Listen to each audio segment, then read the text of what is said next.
Je m'hydrate avant le grand blabla.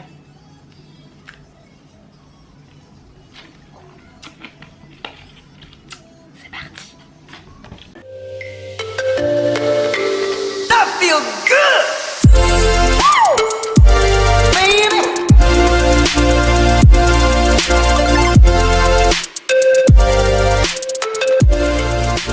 That feel good.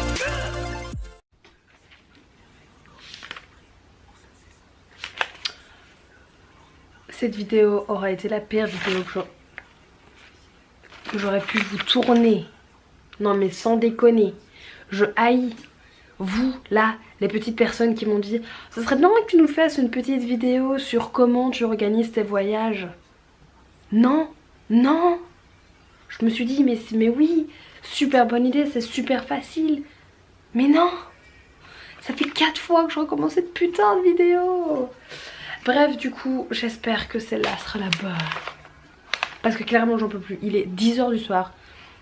Je bosse sur cette vidéo depuis 4 h de l'après-midi. Donc, bien sûr, je me suis compliqué la vie. Of course. J'ai décidé de faire un mémo et de vous parler face caméra. Ça va être plus facile. J'ai mon ordinateur qui va pouvoir m'aider à certains moments pour vous montrer exactement comment ça se passe. Mais du coup, c'est parti. Ok, donc vous avez été hyper nombreux et nombreuses du coup à me demander comment j'organisais mes voyages. En parlant de voyage, ma voix est partie en voyage toute seule d'ailleurs. Ça serait cool qu'elle revienne parce que j'en ai un peu marre. Du coup, premier point, j'utilise vraiment tout ça. J'utilise une application, donc un... Comment ça s'appelle? C'est quoi le nom? Un comparateur, voilà. Un comparateur de vol sur mon iPhone, un comparateur de vol sur le Samsung et un comparateur de vol sur mon ordinateur. Donc j'utilise les trois en même temps. Alors, premier point, c'est estimer votre budget. Donc, estimer votre budget. Que comprend votre budget? Ça comprend le transport, tout compris. Donc ça comprend le transport de votre maison jusqu'à l'aéroport, si vous en avez. Si vous en avez pas, bah, cool pour vous. Ça comprend votre avion, logique. Et de l'aéroport de destination jusqu'à votre hôtel Airbnb, là où vous dormez. Ça comprend votre logement. Ça comprend votre... Je veux finir cette vidéo. Ça comprend votre logement, ça comprend votre estimation de combien vous allez utiliser pour manger. Si vous êtes le genre de nana qui aime les restos, bah voilà, vous aurez un budget un petit peu plus conséquent. Moi personnellement je suis au pair, donc McDo, Burger King, salade, chips... magasin, sandwich, enfin bref, les trucs qui coûtent pas cher du tout. Donc voilà. Qu'est-ce que ça comprend aussi? Ça comprend tout ce qui est activité. Bah oui, parce que quand vous voyagez vous faites des activités et elles ne sont pas toutes gratuites, donc c'est toujours bien d'en avoir. Donc toutes les activités, et je pense que j'ai tout dit. Non, tout ce qui est souvenirs, moi c'est pas spécialement un budget, enfin j'ai jamais imaginé, enfin j'ai jamais mis ce truc là dans mon budget parce que j'achète jamais rien en fait. Enfin ça coûte jamais très cher, du coup ça se voit pas spécialement dans mon budget. Mais du coup voilà, budget shopping, budget cadeau, donc voilà.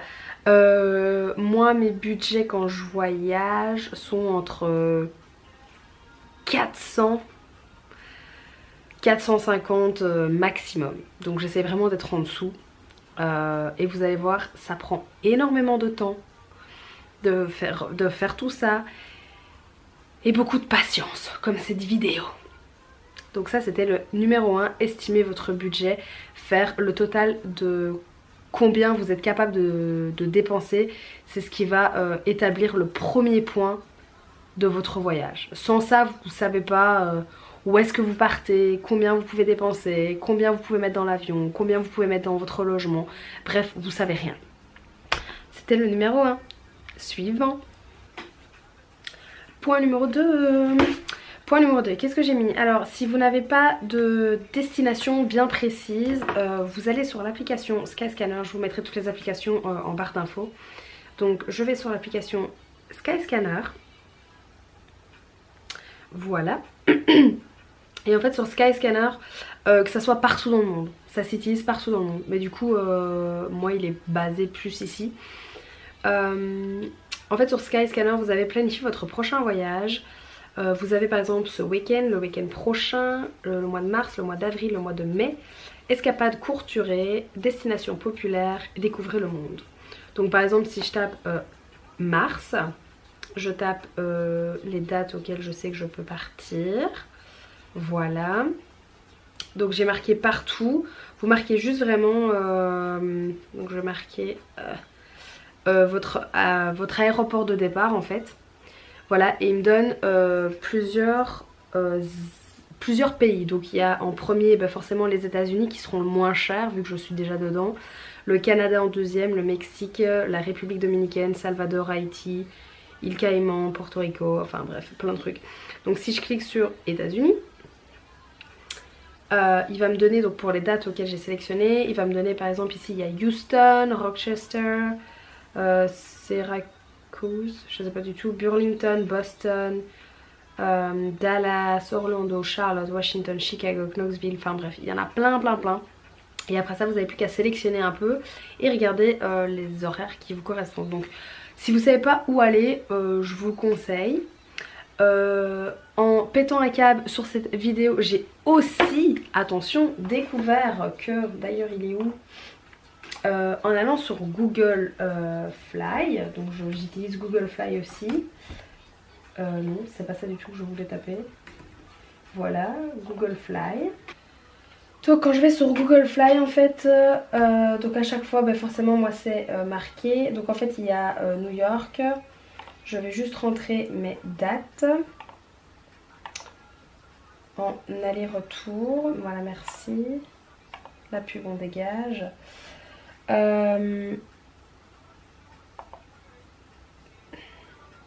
Voilà. Donc en fait je viens de découvrir ça. Je sais pas si vous allez bien voir. Oui, vous voyez plus ou moins. Donc en fait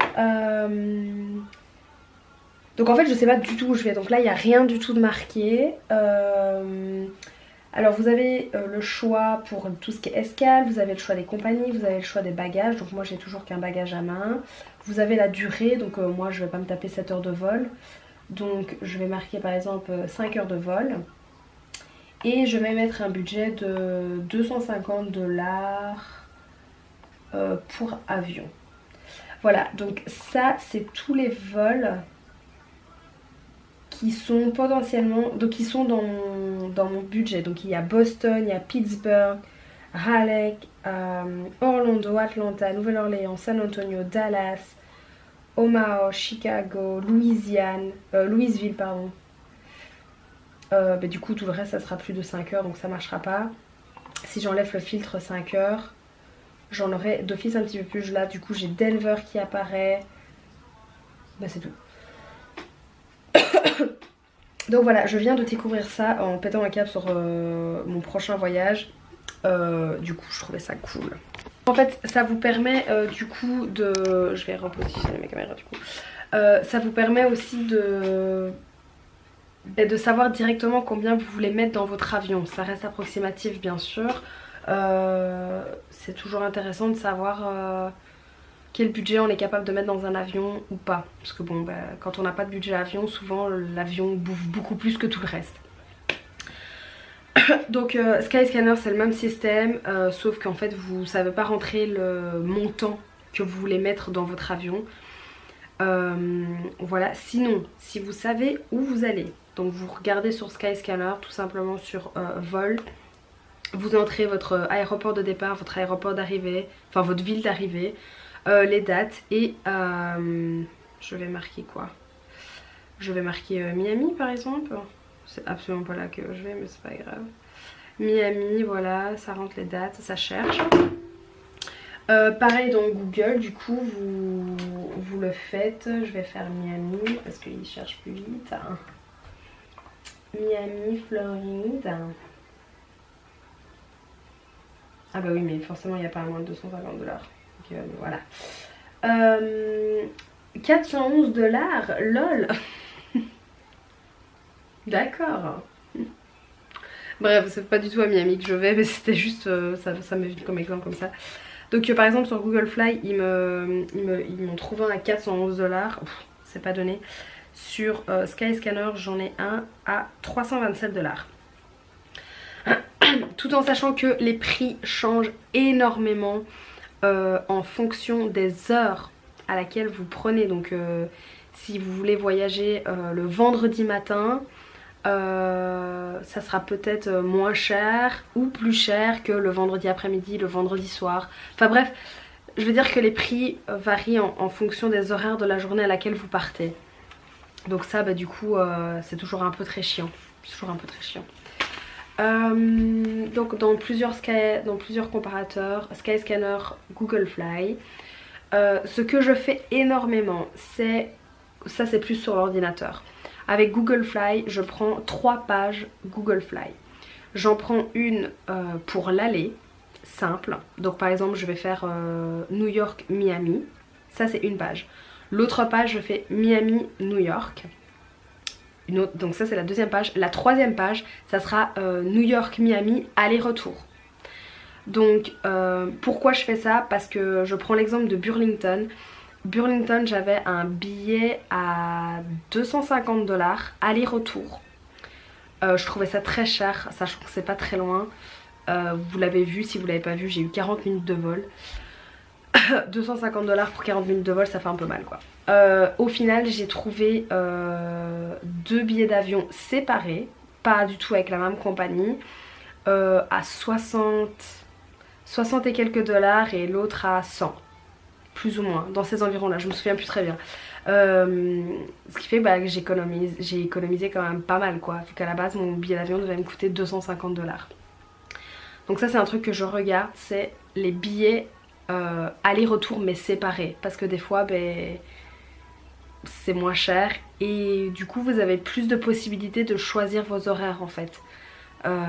Pourquoi, j'en sais rien, vraiment ça je sais pas, mais je sais que des fois ça me coûte moins cher de faire comme ça. Donc voilà, bien utiliser les comparateurs, faire des allers-retours séparés, des allers-retours ensemble. Et le plus dur je pense c'est de choisir sa destination quand on n'en a pas. Comme moi actuellement pour ce mois-ci. Parce que Jordan m'a lâché ce mois-ci. J'étais censée aller à Washington et au final je sais pas aller chez lui. Ce qui fait qu'en fait je suis censée partir dans 3 semaines quelque part. Et je sais pas du tout où. Donc voilà. Bref, point numéro 3. Alors regardez la météo. Une fois que vous avez trouvé un vol, ou peut-être même avant, c'est un peu mieux, oui. Regardez la météo. Si par exemple vous allez... je sais pas trop comment l'expliquer en fait. Si vous allez... parce que si je prends la Californie, il fait beau tout le temps. En fait ça dépend ce que vous recherchez. Si vous voulez aller en Californie mais qu'il fait pas trop chaud comme moi, vous y allez maintenant. Si vous voulez avoir du chaud sa mère, bah vous allez en plein été. Vous allez être servi. Enfin c'est un exemple. Je prends le Vermont, là où j'ai été, j'y ai clairement été pour le froid. J'ai clairement été pour l'hiver. Donc bah j'allais pas prendre mes billets d'avion Enfin je m'en foutais de la météo en été quoi du coup. Donc bah, regardez la météo. Après voilà, si vous faites votre voyage par exemple 3 semaines à l'avance comme moi, je sais pas du tout où je vais mais ce qui fait que ça va être un petit peu plus facile de savoir plus ou moins les températures de là où je vais aller, parce que bah ça va pas trop changer de semaine en semaine, quoique on est un peu à du je sais pas trop quoi là. Donc ça c'était le numéro 3. Encore dans le numéro 3, regardez le prix des logements. Donc encore une fois, comparateur de logements. Enfin comparateur, plusieurs trucs. Donc j'utilise encore une fois le Samsung, l'iPhone et l'ordinateur pour tout ce qui est Airbnb, TripAdvisor, Kayak, Booking et Couchsurfing. Vous savez que je voyage assez bien seule, donc ce qui fait que Couchsurfing, j'en ai pas encore testé, faudrait que je le fasse. Mais je pense que je vais le faire pour mon prochain voyage ici. Sinon les Airbnb, c'est ce qui reste souvent le moins cher. Moi personnellement c'est ce qui me rapporte le moins cher parce que j'ai pas trop de critères, parce que je reste pas dans ma chambre, je rentre, je me lave, je dors. Ce qui fait que je prends souvent des Airbnb à moins de 40 $ la nuit. J'ai un lit privé, la salle de bain je la partage ou je la partage pas, je m'en fous complètement. Après ça doit être un Airbnb bien situé, si je dois commencer à me faire 1 heure de transport en commun, ça craint quoi. Sauf si c'est pas cher, je m'en fous. Donc voilà, TripAdvisor bah, c'est pour tout ce qui est activité et logement. Kayak c'est pareil, et Booking, bah, je vous fais pas de photos, vous avez tous Booking. Couchsurfing, pour ceux qui connaissent pas, c'est en fait des personnes qui vous accueillent chez elles gratuitement. C'est un système de host en fait. C'est gratuit, vous échangez avec la personne chez qui vous êtes. C'est hyper enrichissant, j'ai déjà plein d'amis qui l'ont fait et j'ai pas encore eu le temps de tester parce que bah, au moment où je me suis dit que j'allais le tester, j'avais déjà réservé tout ce qu'il me fallait pour Burlington, sinon je l'aurais fait. Mais là pour mon prochain voyage c'est sûr, je vais tester au moins une nuit en Couchsurfing. Donc voilà, regardez tout ce qui est logement et météo. Point 4. Le point 4, activité sur place. Donc une fois que vous avez trouvé votre place, donc je vais reprendre Miami. Une fois que vous avez redémarre. Une fois que vous avez trouvé une fois que vous avez trouvé l'endroit la ville dans laquelle vous allez aller, moi ma voix disparaît. Voilà, reviens. Une fois que vous avez trouvé la ville dans laquelle vous allez, moi j'utilise Google. Donc Google, qu'est-ce que je vais taper sur Google? Je vais prendre Google déjà. Voilà, je vais reprendre ma caméra, comme ça je vais vous montrer. Donc je vais sur Google, je vais taper Miami App. Et Google en fait vous propose directement guide de voyage. Et je vais activité à découvrir, et là en fait il vous donne tout ce qu'il y a à découvrir avec les environs. Voilà, ça c'est toutes les activités et les lieux bien sûr à visiter. Alors moi bien sûr forcément vous voyez qu'il y a des points qui sont hyper loin du centre, sachant que la plupart du temps je suis à pied. Je zoome un peu, voilà, je vais me placer comme ça. Et quand vous allez vous placer sur une des images, il y a un point qui va se ressortir par rapport aux autres. Donc, par exemple, South Beach est dans mon... Ah, j'ai perdu mon mot. Dans ma section, je sais pas du tout, enfin bref. Là, ça c'est là aussi, ça c'est dedans aussi. Merde, il y en a pas un qui sort. Non. Je vais me zoomer un petit peu plus. Alors, ben voilà, par exemple celui-là, Valenciennes Poo, il n'est pas du tout dans le secteur dans lequel je serais. C'est possible de le faire à pied, quoi. Du coup, bah, je vais le mettre entre parenthèses si ça m'intéresse vraiment. Donc ça, c'est le premier point que je regarde sur Google, du coup. Après, je fais une liste. Donc là, j'ai une liste... Voilà, là, j'ai déjà une liste. Donc je prends la liste de tout ce qui m'intéresse avec les photos qu'ils mettent dessus. Il faut que je... Voilà. Donc ça c'est via Google. Après ça je retourne sur internet et je tape top 10 des activités. Activités à Miami. Voilà, et là vous avez plusieurs sites. TripAdvisor par exemple, les 10 meilleures choses à faire à Miami. Je vais cliquer dessus, qu'est-ce qu'il va me donner?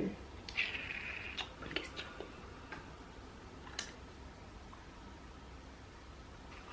Voilà, il me donne plein de trucs, donc encore une fois TripAdvisor, je vous en avais déjà donné, je vous en avais déjà parlé juste avant. Donc voilà, top 10. Après ça, qu'est-ce que je fais? Et oui, ça ne s'arrête pas là. Après ça, je vais sur Google Images. Pourquoi Google Images? Alors pourquoi? Parce que si je prends par exemple un truc qui se fait... qu'est-ce que je vais pouvoir prendre? Ah ben ça c'est bien, voilà. Ça, Wynwood à Miami. Donc je vais sur Google. Je retape... Non, dans Google j'ai dit Wynwood Miami. Donc ça avait l'air intéressant sur l'image que Google me donnait. Maintenant je vais aller sur Google Images carrément. Et en fait sur Google Images du coup vous avez les gens qui ont posté des photos. Et du coup vous pouvez un peu plus vous projeter pour savoir si ça va vraiment vous plaire ou non. Donc c'est du street art. Là le truc c'est du street art. Clairement ça a l'air super intéressant en tout cas pour faire des photos etc. Ça n'a pas l'air de prendre beaucoup de temps, ça a l'air assez petit. Après il faudrait voir les environs. Donc voilà, par exemple ça clairement ça m'intéresserait de le faire. Donc je vais pouvoir le laisser dans ma liste. Après ça si je prends une autre activité, c'est quoi ça? Coral Glimpse. On va taper ça. Coral Glimpse Miami. Voilà, donc sur la photo ça donne clairement envie de passer devant, de le visiter. Après c'est un hôtel donc j'ai pas pris le bon truc mais voilà. Et puis quand vous êtes sur internet en fait ça vend moins de rêves. Quand vous êtes sur Google Maps ça vend un petit peu moins de rêves que la photo. Après forcément vous avez des belles photos comme Google vous sait vous en donner. Et du coup voilà, donc ça je refais ma sélection avec les photos. Posez aussi des questions sur les groupes de voyage, sur le groupe French Au Pair pour tous ceux qui ont déjà voyagé etc. Vous allez pouvoir avoir plein de conseils de combien de temps va vous prendre telle activité, est-ce que ça vaut la peine, est-ce que ça vaut pas la peine. Après tout dépend bien sûr de tout ce que vous cherchez. Moi je suis pas la meuf qui va faire du shopping donc les rues de shopping je vais peut-être pas y passer dedans pour faire quelques photos mais ça va me prendre maximum 1 heure quoi. Je sais que par exemple je vais prendre plus de temps pour randonner 3 heures en plein milieu de la forêt que de passer 3 heures dans des shopping quoi. Voilà, donc bien vérifier les activités sur place et se renseigner sur les lieux. N'hésitez pas, ça prend du temps de faire des recherches et d'organiser un voyage mais c'est la clé pour avoir un beau voyage. 5e point que je fais. Une fois que j'ai fait ma liste, je vais encore une fois sur Google, c'était quoi ce mot? Je vais sur Google, je vais sur My Maps, pas juste Maps, My Maps. Et quand vous allez sur My Maps, en fait, je vais essayer de prendre la caméra convenablement. Voilà, donc moi, enfin j'en ai déjà plein. Je vais prendre par exemple la carte des Bahamas. Donc voilà, ici je vais prendre Bahamas. Donc je vais prendre Bahamas le jour 2. Donc une fois que vous avez tous vos endroits que vous voulez visiter, donc celle des Bahamas, donc en fait voilà. Vous entrez tous vos lieux, au départ bien sûr au départ de votre hôtel c'est toujours mieux. Vous les entrez dans n'importe quel ordre et puis en fait après ça va vous former une carte. Donc si je déplace celui-là ma carte ressemble plus du tout à rien. Enfin vous voyez que le parcours est plus du tout cool quoi en fait à faire. Voilà là c'est plus je vais au fur et à mesure comme ça. Donc, alors pourquoi j'utilise ça? Déjà de 1 pour savoir si tout rentre sur une journée ou 2 journées en fonction du temps de marche que j'ai. Donc moi vous savez que je voyage beaucoup à pied. Bon après je dis pas que je prends pas les transports en commun mais si j'ai évité bah voilà.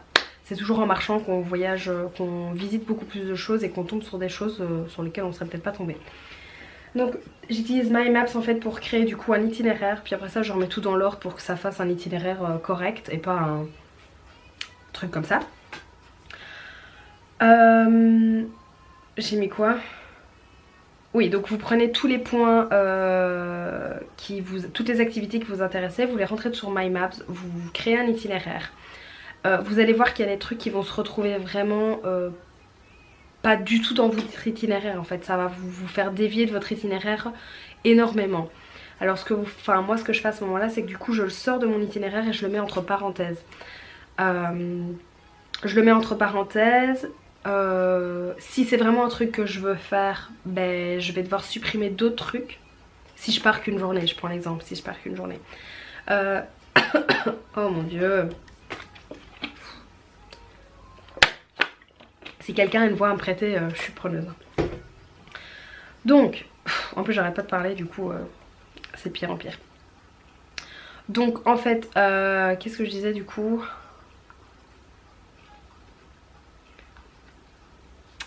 Que certaines activités vont se retrouver hors de votre itinéraire, enfin ça va vous faire un gros détour. Ce qui fait que moi je les mets entre parenthèses. Si c'est des trucs que bah voilà, au final je sais m'en passer, ça n'était pas un truc de fou malade, bah voilà, je le supprime pas mais je le mets vraiment entre parenthèses et il y a de peu de chances que je le fasse.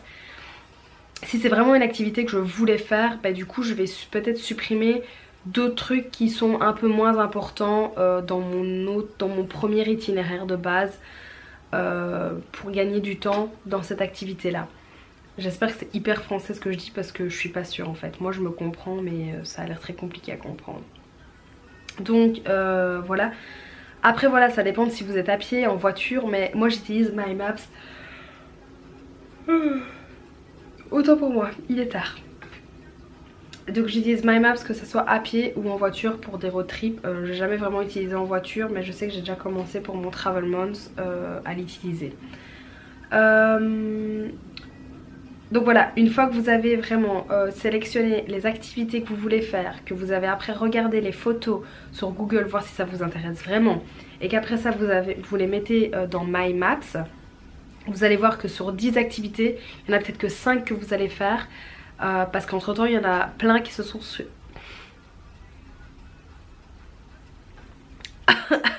il y en a plein qui se seront supprimés en fait. Qu'est-ce qu'il faut regarder aussi une fois que vous avez ces activités dans My Maps, regardez le prix.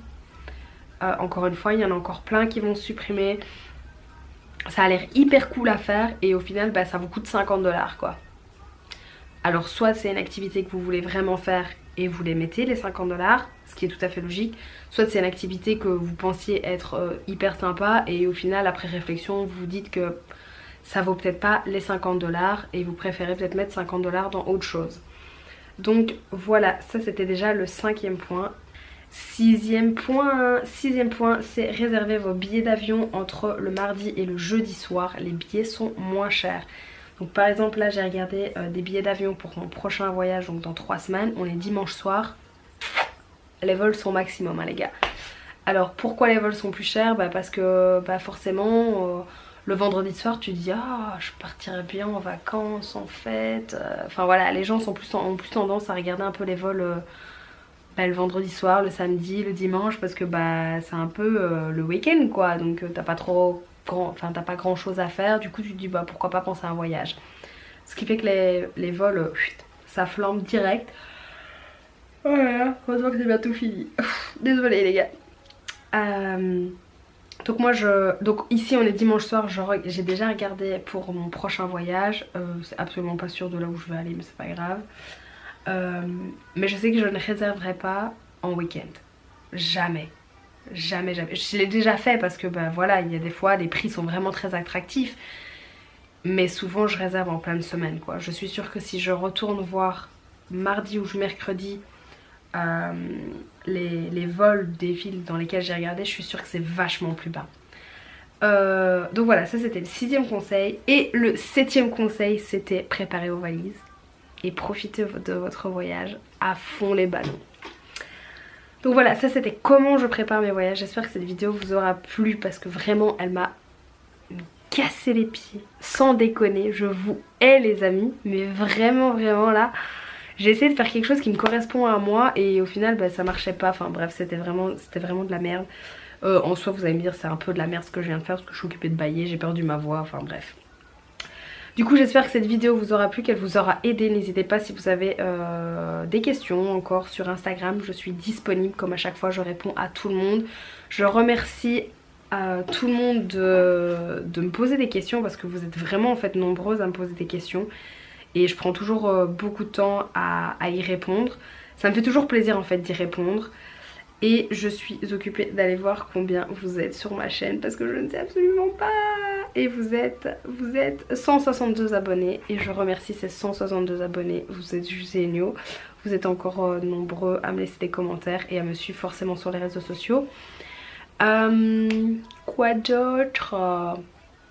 Je mettrai tout ce qui est tous les trucs que j'utilise en barre d'infos, que ça soit Airbnb, Booking, etc. J'aurai sûrement des petits coupons de Booking et de Airbnb et de tout ce qu'il faut ici en bas. N'hésitez pas. N'hésitez pas à demander une demande d'infos sur le lien Au Pair Care qui se trouve aussi en barre d'infos. Et je vous retrouve à la prochaine vidéo. Sur ce, je vais faire le montage de cette vidéo là maintenant pour qu'elle sorte demain. Vous imaginez? J'ai fait ça pour vous. À vous. Je veux un pouce bleu, un gros pouce bleu déjà.